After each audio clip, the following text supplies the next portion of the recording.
A paz do Senhor, meus irmãos, tudo bem? Continuando aqui os nossos estudos, estamos tratando a respeito dos livros poéticos, agora nas lições 5 e 6. Vou começar esse vídeo aqui falando a respeito da lição 5, né? No livro de Salmos. É muito complexo, o livro de Salmos é muito grande, né? São 150 salmos, então não é possível a gente tratar salmo a salmo aqui. No vídeo passado a gente tem aquela introdução geral a respeito do que seria o livro dos Salmos em si, os seus principais escritores, e agora vamos tratar de alguns temas dos Salmos. Porém, como disse, não dá para tratar todos, porém a lição aqui, na página 73, no texto 1, ela vai falar a respeito de algumas principais seções do livro de Salmos. Ela vai dividir em Salmos em 6 seções. São eles os salmos didáticos, salmos de gratidão, salmos de louvor, salmos históricos, imprecatórios, salmos de imprecatórios e salmos da lei, imprecatórios. Deu uma engasgada aqui, mas salmos da lei. Então são esses seis categorias de salmos. É claro que não vai dar para tratar um a um, porém ela vai destacar alguns principais salmos que representam essas seções. Amém? Começando aqui já na página 73, salmos didáticos, salmos de instrução, salmos de ensino.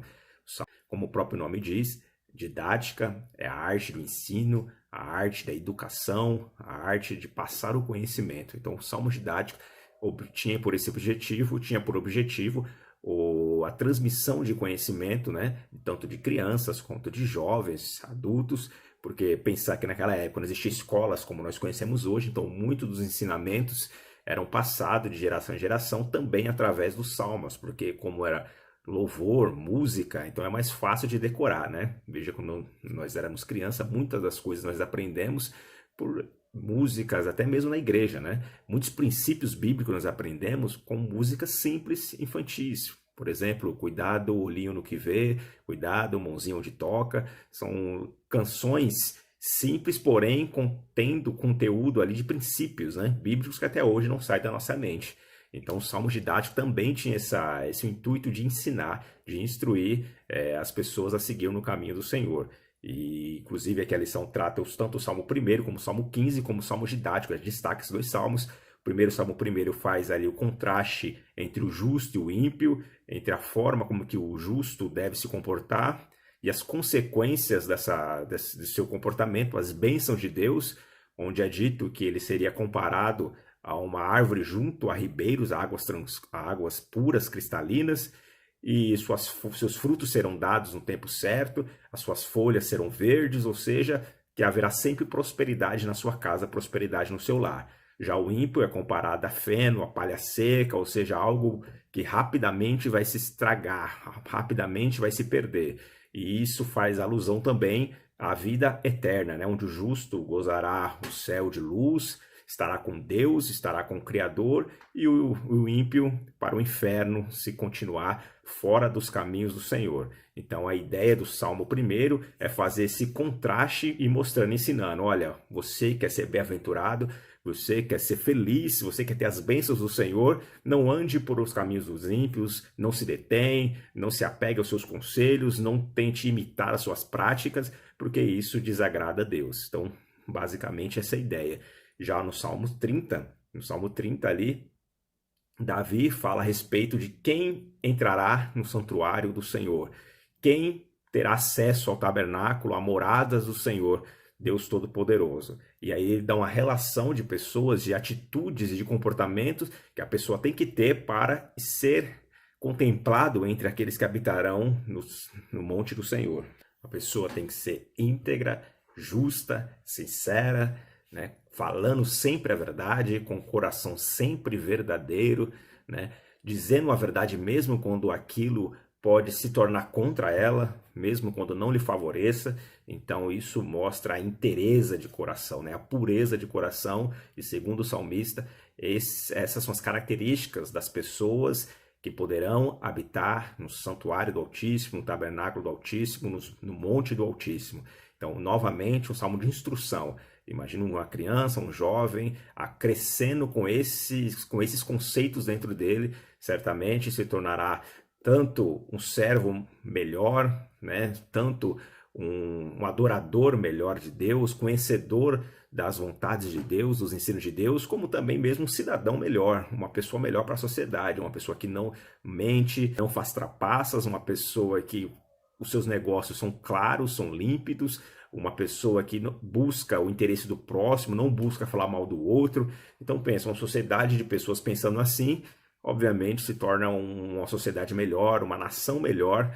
Então veja que os princípios de Deus são tanto espirituais, tanto para agradar o nosso Deus Todo-Poderoso, quanto também para a sociedade, né, em si, para a comunidade, a coletividade. Então são tanto verticais quanto horizontais. Os benefícios de se adorar ao Deus Todo-Poderoso, os benefícios de ter um coração íntegro, pensando no céu, mas também refletindo aqui na terra. A próxima sessão, que o livro que faz referência, o texto 2, na página 75, Salmos de gratidão. Salmos que demonstram todo o coração de gratidão do salmista, que reflete a gratidão do povo de Israel para com Deus. Salmos de gratidão mostra a gratidão do povo de Israel para o Deus que em tantos momentos salvou, libertou, abençoou, livrou o povo das mãos dos inimigos. Então, tanto o Salmo 30 quanto o Salmo 75 aqui na lição é destacada, né? O Salmo 30 vai destacar a respeito do salmista louvando a Deus, agradecendo por ele ter curado a sua alma, né? Saraste, Senhor meu Deus, clamei a ti por socorro e tu me saraste, da cova fizeste subir a minha alma, preservaste minha vida, porque não passa de um momento a sua ira, ao anoitecer pode vir um choro, mas a alegria vem pela manhã. Então aqui o salmista mostrando gratidão, na lição vai dizer que tanto pode ser por um momento difícil que Davi estava passando, uma cura que ele necessitou e Deus deu a ele, como também poderia ser aqui o contexto, a dedicação do templo, né? A dedicação da casa. Uns alegam que se trata da dedicação da casa do Senhor, o tabernáculo feito ali, a alegria que Davi estava prestando a isso. De fato é que o Salmo em si está falando de uma cura, né? De libertação da alma, e também dizendo que a ira do Senhor, por mais que ela possa vir, porque a ira é um sentimento de justiça de Deus, mas por mais que venha a ira do Senhor de forma forte, mas dura apenas um momento. Depois disso, vem a misericórdia do Senhor, o amor do Senhor. O Salmo 30 diz assim, meus irmãos: Senhor, meu Deus, clamei a ti por socorro e tu me saraste, da cova fizeste subir a minha alma, preservaste-me a vida, porque não passa de um momento a sua ira. Ao anoitecer pode vir o choro, mas a alegria vem pela manhã.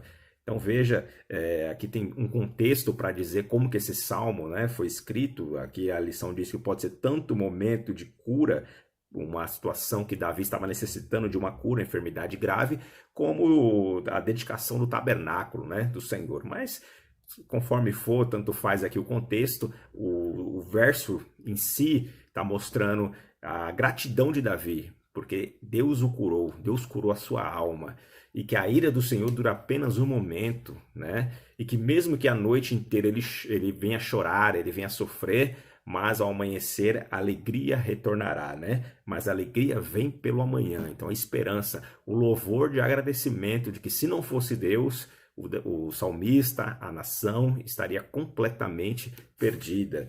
O Salmo 75, na página 76, diz assim: graças te rendemos, ó Deus, graças te rendemos, invocamos o seu nome e declaramos as suas maravilhas, pois disseste: hei de aproveitar o tempo determinado, hei de julgar retamente. Aqui Asaf glorificando a Deus pelo seu reto juízo, pela forma justa como Deus age, né? Pela forma íntegra como Deus age. Então, confiando que a justiça vem de Deus. Aqui diz: Deus é o juiz, a um abate e a outro exalta, né? Então, Deus sempre age conforme o seu amor, conforme a sua reta justiça. Então veja, mesmo quando o Senhor entra com vingança, a vingança do Senhor é a vingança justa, pura. Essa maior parte desses salmos é dirigida aos soberbos, aos ímpios, mostrando que nada vale, né? Os soberbos e ímpios procuram ajuda em muitos lugares, mesmo no lugar certo. Mas o temente a Deus, que tem um coração grato, busca a justiça diretamente dos pés do Senhor, diretamente esperando a sua vontade, esperando que a resposta certa virá do Senhor nosso Deus. Então é assim que o Salmo 75 fala a respeito de gratidão, né? Agora vamos falar de Salmos de Louvor, página 77, texto 3. Ainda que todo livro de Salmos são livros de louvores, mas eles têm temas específicos, né? E dentro dos temas específicos tem um tema de louvor explicitamente, como nos 5 últimos poemas dos Salmos, né? Salmos 146 ao Salmo 150. Mostra o louvor, a adoração, aleluias ao Deus Todo-Poderoso. Salmo 146, louvai ao Senhor porque Ele é bom, amável, cantar louvores ao nosso Deus, ficar-lhe bem o cântico e louvor, né? Exaltação do Deus Todo-Poderoso, exaltação do Senhor que criou os céus e a terra e o mar. No 148, 149, aqui na página 78, louvai todos os anjos, louvai a todas as suas legiões celestes, louvai o sol, a lua, louvai todas as estrelas luzentes, né? Louvai todas as estrelas luzentes. Aqui o salmista convida toda a natureza, toda a criação para exaltar o Senhor, né? No Salmo 146 e 147 você tem a ideia ali da nação, do povo adorar o Senhor. No Salmo 148 e 149, toda a natureza, as árvores, as plantas, os animais, os anjos, as criações celestes, todas devem adorar o Senhor. No Salmo 150, louvai a Deus no seu santuário, louvai pelos seus poderosos feitos, louvai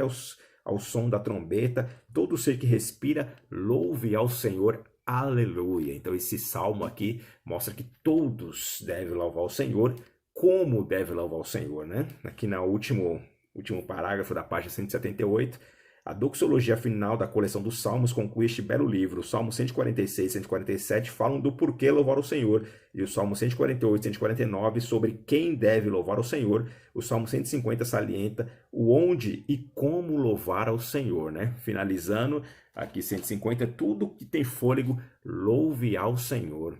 Tudo que tem fôlego, louve ao Senhor. Assim se encerra os Salmos, o livro dos Salmos. Então, na seção louvores, o salmista conclama a todos, todo ser que respira, louvar ao Senhor, Criador dos céus, da terra e do mar, de tudo que nele é, e tudo que nela há. E essa é a lição para nós, sempre louvarmos ao Senhor. O nosso Deus ama ser adorado, reverenciado. O nosso Deus deseja de nós o louvor, deseja de nós o louvor espontâneo, o louvor com amor, porque o Senhor habita no meio dos louvores. Continuando aqui, meus irmãos, salmos históricos, né? Na página 79, texto 4, salmos históricos vai falar a respeito de acontecimentos que o povo de Israel passaram, toda a sua história narrada, né? Aqui no primeiro parágrafo do texto 4, salmos históricos relatam acontecimentos e incidentes relativos à história dos judeus. O assunto mais comum desses salmos são o êxodo, a peregrinação, as guerras